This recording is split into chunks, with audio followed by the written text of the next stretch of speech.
Good evening and welcome to Africa's Vision Network. Africa's Vision Network features African cultural awareness, education, economic empowerment, religion, spirituality, and other issues focusing on the African world. I am Princess Ayo, your host for the show. Our program will focus on the country of Ghana, and we have a young lady's experience to tell us what it's like to live there. With us this evening is Miss Sheree Sena Kpodo, who is not a stranger to Africa's Vision Network. Her dad is Mr. Kpodo, our executive producer and the founder of this show. We are pleased and elated to have this young lady with us this evening. Sena was born in Baltimore, Maryland in September 1985, moved to Alexandria, Virginia when she was 2. She is the daughter of a Ghanaian father and an African-American mother. She attended Patrick Henry Elementary School. In 1996, her father made the decision to return to his native country, Ghana. It was decided that Sena would live with her father in Ghana. At the age of 11, Sena moved to Ghana with her father, attended Morning Star International Academy in Accra, Ghana, the school that former President of Ghana, Jerry Rawlings' daughter, attends. Morning Star Academy was equivalent to a junior high school in America. Sena did very well in school and was promoted to the promoted from the 5th grade to the 7th grade, so she skipped 2 grades. At age 14, she returned to the United States to live with her mother in Baltimore. She attended St. Francis Academy. She received the Distinguished Scholar of the Archdiocese of Maryland and of the National Armed Forces. She sang in the school choir and was a member of the National Society of Black Engineers, Inner City Educators, and served as student ambassador. Sena graduated as valedictorian of her class at St. Francis last year. She currently attends Loyola College of Maryland. Her traveling experience includes visiting 4 countries: London, Paris, Amsterdam, Nigeria, and of course, Ghana. Last year, she returned to Ghana for a vacation with her father. We know Sena has many rewarding life experiences for someone so young. She's only 17. And Sena, we welcome you to Africa's Vision Network. Thank you. How does it feel being on your daddy's show? It feels interesting. I don't know. Must be a thrill. Must be a thrill. You were telling me before we started that you heard from him this morning, huh? Yes. Daddy's girl, right? He wants to make sure if you're all right. Yeah. Well, tell the audience some more about yourself. Tell us something about your life growing up, a child of 2 cultures, one father thinking must be very different from the mother. What was that like? Can you remember some things? Yeah. As usual, everyone, African Americans, they say they're African Americans, and I could actually identify with what country in Africa that I'm from. And being here, I say I'm Ghanaian American, and everyone's like, "No, you're American." And Yeah. and being in Ghana, I just identify myself as a Ghanaian. It's like being from 2 worlds that are meant to be together, but just Yeah, very totally, separated. yeah. Yeah, I had the same thing. You know, as you know, my mother's an American and my father's a Nigerian. So I know growing up, there were certain cultural things. I don't know if you found this to be so, where your father would say, "This is how she should behave," and your mother said, "No, it should be different." Did you have that? When I was here, when I was younger, like simple things that I thought were normal, like sleepovers and things like that, my mother found okay, but my dad didn't think it was right for me to stay over at someone's house unless they spend the night over our house first. And Right. things that I would say that he didn't find acceptable, and just Different cultural Yeah. things. It's really amazing. Like you say, cultures that should be together, you know, they're so separated. And yet, you and I could probably find so many ways that they're similar. Now, when you went to Ghana, that's, wow, something that, you know, lots of young people watching would never have, where they would have to go stay in a whole nother country. And was it difficult to part with your family and friends here? yeah. And you had to tell us how you left. What was it like? Well, we had a going away party for me not too far from here. And it's like when I was leaving, I thought that I could change my mind and say, no, I want to stay. But the arrangements were made and I had to go. And it really, I don't know, I thought it was somewhat of a game that my dad would change his mind and stay. But I really went, and it was like a shock somewhat. Wow. Now, I know your mom is listening, but you can tell me in here, we won't let her bother you. Did you feel that they were tricked No, when you went over there? not really. My parents gave me the choice of whether I wanted to stay here or go, and being a daddy's girl, I guess, I don't know, I wanted to follow my dad. You were okay Yeah. with going? Yeah, it was pretty much my decision. So how did you live? How did you function being away from mom, having been so close to her? Well, me and my mom, we're like, we're best friends. We're Right. just alike, but we argue a lot because we're just alike. Right. And I thought the rules that my mother would have, I wouldn't miss them or anything. And I really missed her and my family here. Like your grandmother, your Yeah. grandmother's here, you missed all that, your cousins and Cousins, people like friends, that. yeah. Right. Well, you were over in Ghana, and it was in living in another country, in a culture. What were some of the things that were shocking when you got there? School. School was a big shock. I've gone to private schools, but when I went to Morning Star, it was like really different, you know. They regulated what you wore. I wore a uniform. You couldn't do your hair certain ways. And they still believe in corporal punishment, like if you do something, you can get caned and stuff like that. Get whipped. And that was just weird to me. And teachers could say whatever they wanted to say. It wasn't any political correctness. Yes. It was just, that was. So, I mean, I know growing up in Nigeria, most of the girls were told they had to cut all their hair off short. I mean, almost shaved. Did you all have that rule? No, Morning Star, most of the schools around Morning Star, they had to cut their hair, but Morning Star hadn't come to that rule yet. Okay, is that because it was international school? That was one of the reasons, and our principal and the administrators, they've been traveling and they live in America, so they were more free to like the ideas. Did you find that they also said you couldn't wear jewelry, earrings, and things like that? What was the reasoning behind that? I always wondered why. I guess, like, just like the uniform, they didn't want children like that weren't fortunate enough to have certain types of jewelry to feel bad or anything like that. Yeah, I know that one of the things I was told growing up that you couldn't wear the jewelry was because you were to concentrate on your schoolwork, and they didn't want you to do your makeup or anything else, but just wear this uniform that everybody would wear and face your studies.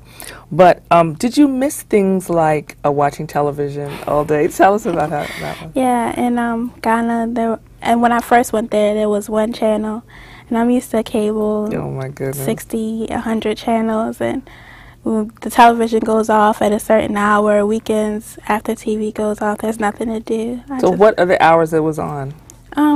It's been a while. Let's see.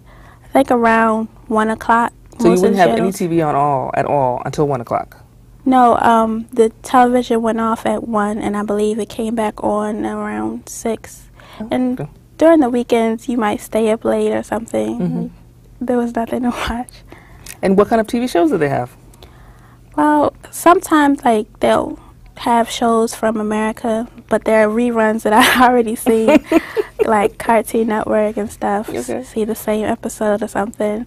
And a lot of talk shows I saw, like about education, not like the talk shows here. Not like Oprah Winfrey? No. Oh, you didn't get that? Not Jerry Springer or anything like Okay. that. Just pretty much educational talk shows where they're debating topics and stuff like that. And the news, mostly the news. That they had news shows. What was it like in the department stores, I mean, compared to what you're used to here?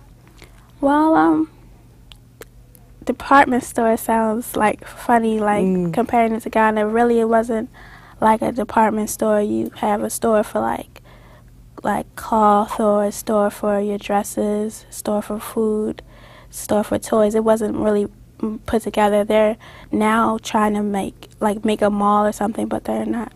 It's not anywhere near. So, I mean, you couldn't go out and buy Skippy peanut butter or go out and buy a dress and from a department store like you would here? No, you it's wouldn't do different that? stores, yeah. So how would you get your clothes? Well, most of my clothes, my mother, would send them, but, if I wanted something traditional or something that's fashionable in Ghana, I would have, a seamstress sew it. So they would have people that would sew over there, whereas we have department stores. They have sewing mistresses, I guess. They could sew the style you wanted. Cool. Did you feel in the schools that you were accepted as a Ghanaian and one of the girls, or? Yeah, I felt that I was accepted, but like they always would make fun of the way that I talk because I don't speak any Ghanaian language, and sometimes if they didn't want me to know what they were saying, they could just snap into whatever language. And then my last year there, when I found out that I had scoliosis, that's when my dad decided that I shouldn't get corporal punishment or anything, and that made a lot of students, like, I don't know if they were jealous or made them dislike me because I didn't get punished like them. And my dad would bring me lunch from restaurants and stuff, and they would like tease me because of that. Oh my God! Did they have a name for you? They would call me untouchable and stuff like that. Untouchable. Ugh. That's really interesting because growing up I had similar things because they could tell from the way I looked. I mean, I don't know if you spoke the language, if they would have been able to know that you were half. But they knew I was half immediately, and they would tease me. And in Nigeria, it's called Oyibo, which means white person. So I wasn't very happy about that. So I can imagine. So you had these kind of challenges in school. What was it like just in the marketplace or where your dad lived? Did you have people staring at you? Or? Well, me and my friend Jackie, she's half American, half Ghanaian, and she's very like, and I also I have an accent, like they claim I have an accent, so they would call us white girls too. They say "Obroni" and stuff when we walk, like little kids would chase us. What did they say? It's called, they say "Obroni." Okay, what does that mean? White person. Okay. Same thing. Yeah, they would chase us. I found that very funny. They would chase you? Yeah, little kids would chase us because I don't know why. Would they chase and be singing along? Yeah. Just like Nigeria? Yeah. Oh my goodness. Now, how do you compare when you going to school there? We know you did very well when you got there, and I think that's really commendable because I know going from this school system to the Nigerian school system was very hard for me, and maybe because I was in the first grade too. But I mean, they would have put me back to kindergarten, and you were able to get there and do well and skip grades. What was the education? Compare the American to the Ghanaian. Well, in America, it's pretty much each grade you have a set curriculum, and it's based on memorization. Like you in America, here you study something. But in Ghana, we have the BEC, the basic education test, at the end of your 3 years of junior high. So you have to know what you studied your first year up to your third year of school. You have to the teachers have to keep reinforcing it, and you have to pretty much be up to date on everything. Wow. So you found it harder? Yeah. But you met the challenge and you were able to skip through the grades. I bet your dad was excited about that. Yeah, that you were able to do that. Now you were finished with Ghana and you came back here. Now how did you fit back into this school system? Because when you came back, what grade did you come into? The 10th. The 10th grade. Now how did you fit in? Fit back in? It was easy. I don't want to make it seem like, but my first year was easy. When I first went to school, they put like the high honor roll and stuff like that. I was the top of the school when I first came there. I didn't expect that, but as the years went on, and I have distractions. So, but I still. Do you think it was because of the way Ghana took you through school that you were able to do much better here? Because when I learned here, I would prepare myself to know certain things that I learned later on and be able to apply them. And it pretty much set me up for what I would receive here. Right. I mean, we've talked about it on the show before with some other guests, how the African and even Asian education is different from America. And actually, America has a long way to go to get up to that level. And I can't remember who our guest was, and she was saying she's afraid about how African American, especially young people, are going to be able to compete with the rest of the world. When they grow up and they're dealing with other Africans who know exactly where every country is in Africa and every state is in America and where every country is in Europe, because you know you do that in geography.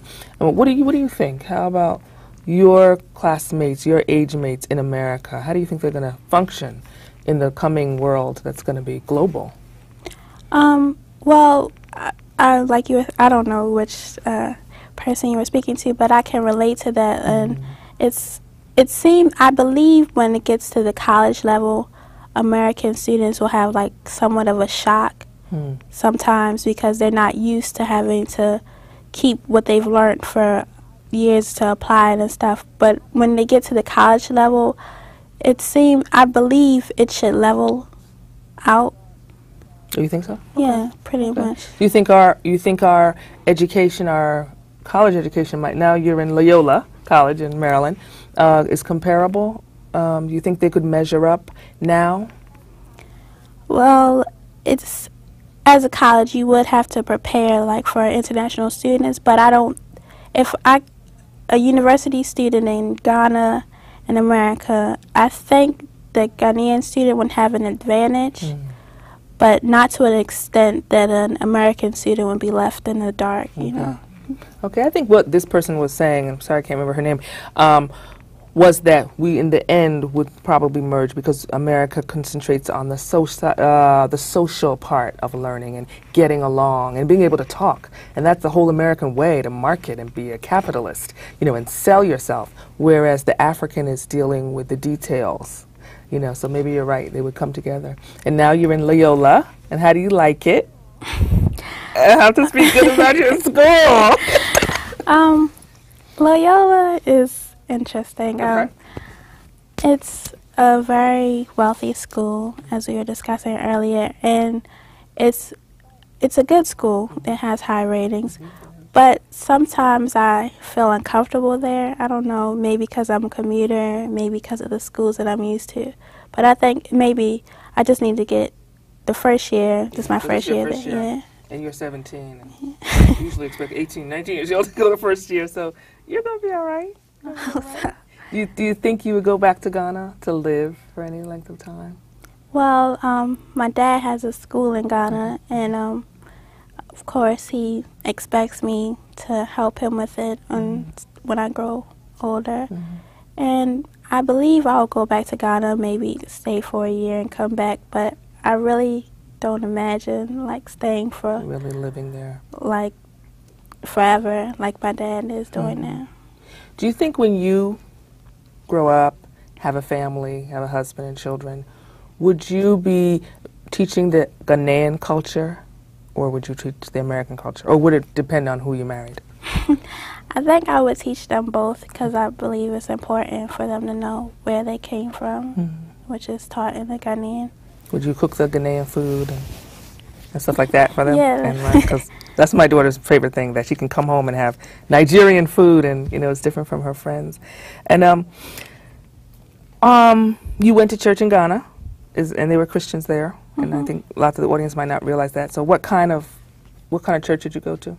Well, my church, it was divided. Like they have the adult church and the younger adults church and the kid church and stuff like that. But it was pretty much, to me, like a Bible study situation here. And it wasn't, I mean, it's not that much different. It was a church building like we would expect. Okay. So what was it like having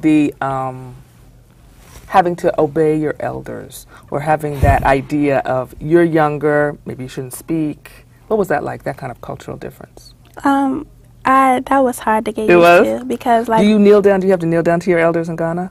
No. Okay, because we kneel in Nigeria. As a punishment. Oh, it was a punishment. Yeah, okay. To kneel down. But like my cousins, maybe they're like 5 years older than me, and then they would call themselves my elders. When we go to the store, I have to carry the bags and different things. And I found that hard to get used to, because I'm like, you're only 5 years older than me. We play together. Why should I have to? But I got used to it. You got used to that. Did you go along with it? And then by the time the year was up, you know, the 2 years, were you just acting like that? That they were your elders? Do you find that now you're here, you're acting like that?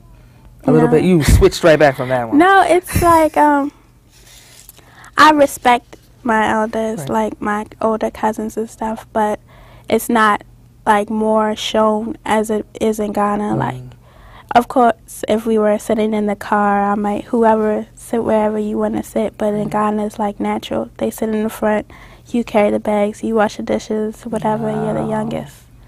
Wow. Do you think that was a good experience for you? being the only child to get to be with them. Yeah, it was. So good. Do you think it was good to see the cultural differences and things like that? Or do you think African American children would benefit from going through that experience you went through, and why? Yes. The discipline of it. Really? Yeah, because like here, you see little kids doing whatever they want to do, acting whatever age they feel they want to act. And in Ghana, I believe they right away would be put in their place as their age. And I think that's important. What are your ambitions for life? What do you want to be? I like to be a lawyer and a motivational speaker. Okay. Okay. And how do you think what your experience has been in Ghana is going to help that, take you to that goal? Well, I would say not necessarily my experience in Ghana, but my dad being Ghanaian and him, the strength that comes from that would help me be a motivational speaker, because he's a motivational speaker and the things that I've gone through. Wow, that's exciting. You are 17, I know, but boy, we're getting lots of interesting thoughts from you, and I'm sure there are young people that would find you a role model because you're more grounded because you've had this experience. What's your father doing now? First, our audience will want to know. What is our executive producer doing in Ghana? Well, he has a school of hotel and restaurant management. He had a television show on the main network. I'm not sure if they're going to start a new season, but it was called Bridging the Gap, pretty much between all types of the political scene and normal people, young people and adults, African Americans, Americans. That's what the show is about, and he's enjoying himself, I would say. He is. I mean, he was doing that when he was here. It was all about Africa's Vision Network, was all about bringing the different cultures together. And so he's still doing that kind of thing, you would say, over there. And I know you mentioned before we came on that he just bought property by the beach. So that must be fun. So you went home and you had a vacation with him just this past summer? Yeah. And what was that like? Not having to go to school, just having fun. What was that like? That was nice. I don't know, I felt like a princess. Did you? Because like now my dad, he's really established himself, and when I go around, it's like, that's Mr. Kpodo's daughter, and really? And having he's really coming along, and I'm proud of him. Yeah. So you met some of your other friends? Did you meet some of your friends? Now we see you have some pictures over there, and I know they're going to show to the camera eventually. But I'm interested in your uniform. There it is, yellow and brown. And you laugh. Was it like? Did you feel like, oh, they're hindering my style? Did you feel that way with the uniform on? It's not necessarily that hindering my style, but why do they choose those ugly colors? I mean, yellow and brown. I didn't like the uniform. No matter what your coloring was, you had to wear that yellow and brown. Yeah. How do you think that would have helped any American child if they had to go through that throughout the country? It wasn't just because it was a Catholic school or a private school. Do you think that would help? Yeah, if it, like you said, throughout the country, and because today people are worried about what they have on, and like you said, they're concentrating more on how they look than what they're learning. That would really help. Okay. And we see the picture of you with your dad. That's him in his house? Actually, when I first went to Ghana, we stayed with my uncle for a year or so. Okay. And what is happening? You're there walking on a bridge. Yes. It looks like high up in the sky. That's at Cancun Park. It's a series of like 7 bridges. I don't know how high, but it is extremely high. Wow. And it's in the rainforest, somewhat, and animals at the bottom. And it's like crocodiles, animals? All kinds of animals. So that's part of an amusement park or a part of a game reserve, or what is that? It's pretty much like a game reserve. So in Ghana they have game reserves, and they have amusement parks, and they have schools and homes that look gorgeous like that. And there you are in one of the pictures there with the traditional outfit on. What's happening there? That's my graduation. So for graduation, they made you all wear the native dress. And how did you all feel about that? Well, we liked it, but of course they had their regulations on certain things. But it was nice to get out of the uniform and feel like you graduated. So pretty. And then the sash, that's just to say these are the graduates? Yeah. That is gorgeous. And then we have the other pictures of them there. Do you communicate still with any of them? Yes. Any pen pals? Yeah. So what are they doing? A few of my friends are actually in America now. Okay. They're going to college, and some of my friends, they finished high school, but they have to wait for like about a year or two before they can go to the university. So they're just... Okay, why do they have to wait? Well, they're waiting, I believe, because there's a certain program you must do for the country, like you must do some kind of community service. Okay. Before you go to the university. Like a Peace Corps kind of thing. Yeah. I think in Nigeria we have, it's called Youth Corps. And so they have to actually do some work for the government, Yes. for the country, before they go on. Okay. Okay. And so the ones that are there, because you were in junior high school, right? So then what do they do when they finish junior high school? They go to secondary school. Secondary school. And then they go to university, just like us, like we do here. That's great. That's so interesting, Sena.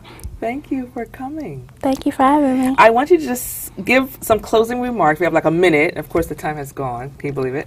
And just give me some pearls of wisdom to those young people out there.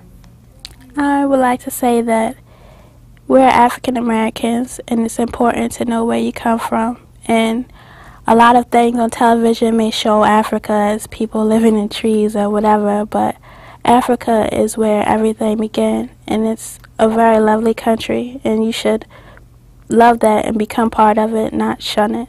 Oh, thank you. You're We welcome. appreciate that. Thank you for having me. Thank you for coming. We have come to the end of another interesting show on Africa's Vision Network, and I know you've learned a lot from our interesting guest. So we welcome you to join us again on our next episode of Africa's Vision Network.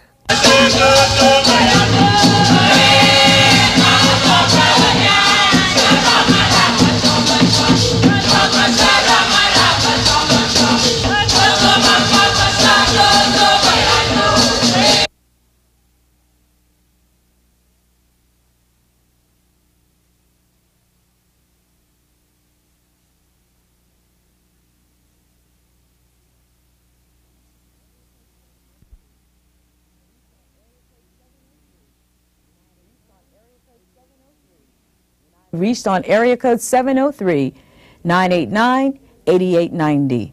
We'll be looking to hear from you. Bye-bye.